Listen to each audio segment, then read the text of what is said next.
because our conscious construct is real, but it's not real. It's physical, but it's not physical. And I think we can sort of say the same about the digital.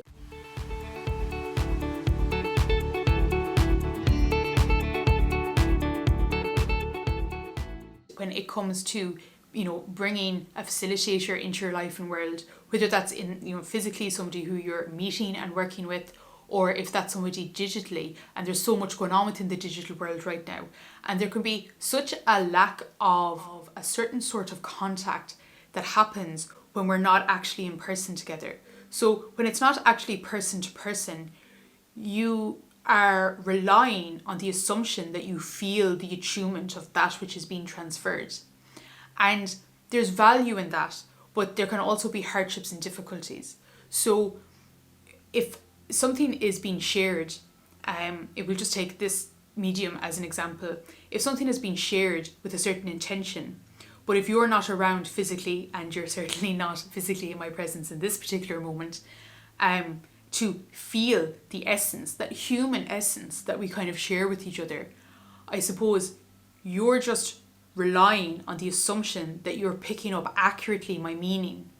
And a lot of the time that will be the case, but also a lot of the time what will happen is we'll get caught in the reflections of each other's holograms. And again, when we talk about energy bodies and energy body systems, that will make a little bit more sense. But everything that is coming out and coming through is then going through the filtering system of yourself, who you are, what you have available to you. So if you have a belief somewhere in your system and that blocks, something else coming through, that's not something that I can pick up on in real time to adjust to move that along.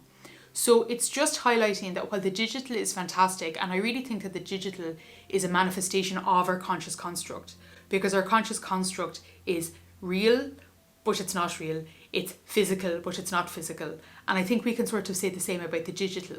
It happens on a screen, and then so much of that world is lived within our internal. This is something that was highlighted a lot. Do you remember when everybody was working from home and everybody was talking about how draining all of these Zoom meetings used to be? Because what was happening is that people weren't in physical space with each other anymore. So everybody was having to put on this level of energy. They were having to input this level of energy that wasn't actually naturally falling and coming back around within itself. So the pros and the cons, it's just something to highlight at this time, and definitely something to be aware of. Your hologram is interfacing with somebody else's hologram, and you want that to be safe and harmonious and as conscious as possible, instead of it being like without boundaries and unconscious. But again, when we're talking about holograms, that will make a little bit more sense.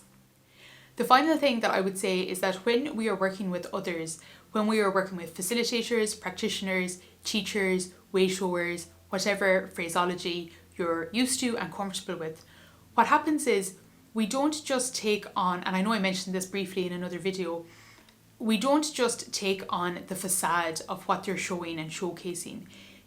There's so much marketing required in the world. This is a time of identification, and everybody is trying to embody a certain sort of piece of the jigsaw. I'm this, I'm that, I'm the other, I'm whatever.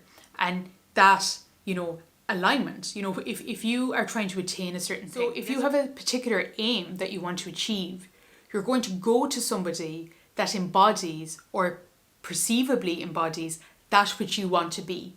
So you're going to go to somebody who looks the part, and this is often where we make our choices from. But my suggestion here is that you want to, as much as possible, learn to tune in maybe on a bit of a deeper level. You want to try and feel the resonance of the person that's speaking. You want to hear the tone of their voice. What are they truly saying? I try not to think about my own voice as I'm saying that. Become overly conscious of something. But you know what I mean? Like, it's very easy to get swept up into this sort of person who seems fabulous and they're saying everything that you want to hear in the moment. But in 6 months' time, are they going to have shared the keys and the tools with you so that you can unlock yourself and do your own thing? Or are they going to try and hold on to you and need you to be as part of their living life structure? And this is a very real thing that is occurring. It's occurring quite a lot.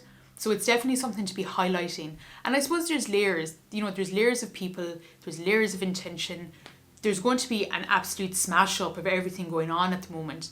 So wherever you output yourself, this consideration holographically would be that you will find the individual who is a harmonic resonance. But once you find a harmonic resonance, maybe that's a reflection of a positive part of your system, but maybe it's a reflection of a shadow part of your system, that which is in shadow, unseen, unaware.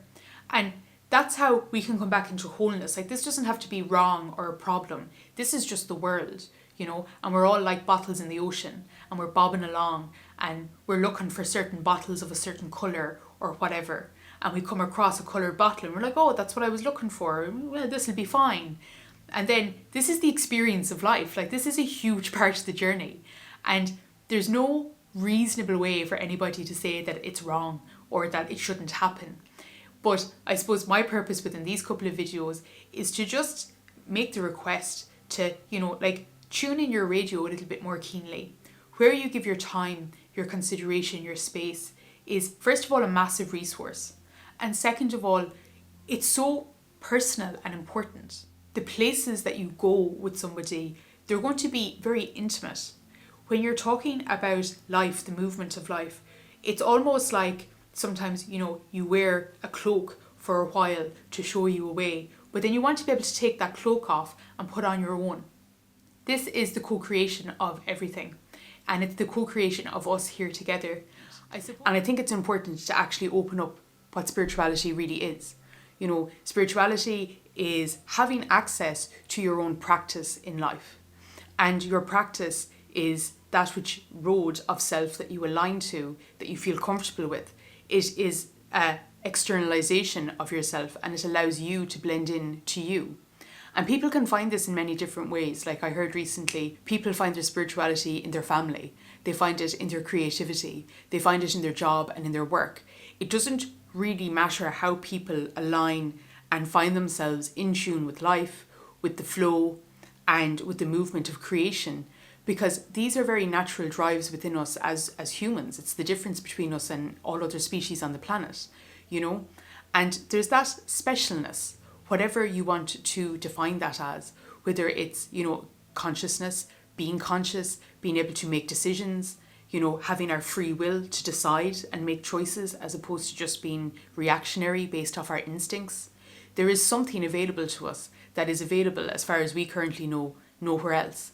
And how do we operate within the burden of that sometimes, within the modern world? So many people are really struggling with just being here. And then how do you find the inspirational fuel to keep going? It's all very well and good if you're in a certain layer of life. And I don't really think that life is easy for anybody, really. You can look at somebody and you can judge or assume that they probably have a nice life or a nice time or whatever. And yet, if you take the time to speak to them or truly observe them, you might notice that, they're very unhappy in one layer, or they're very unfulfilled, or whatever. So it's very easy in this world where we're so focused on resources, we're so focused on materialism, we're so focused about how things seem to be, that we don't actually have enough of the resource of time and space and interest to be able to see somebody in a fully grounded form as who they are. And this is really what so much of, this kind of spiritual journey, but this is generally what the spiritual journey is, what it's all about, why people get on board with it, why people are brought to it, or why they feel like they have to get into it. And within that, there's this concept of people, awakening. They suddenly, they feel this urge, they feel this drive, or things start happening and they have to tune in a little bit more keenly to what's going on, or they have something significant that occurs and they need some resource that enables them, again, the, inspirational fuel to move themselves through life and within the world. And there's a lot of healing. A lot of this is about healing, about holing, and that healing is about holing. You have your healing balm, and then at some stage you bring yourself back into the fore again. You become interconnected within yourself as a fully integrated being who is able to flow and operate within the world. And for so many people, that's a dream. It's a wish, and it seems very far away, depending on the sort of difficulties that an individual has.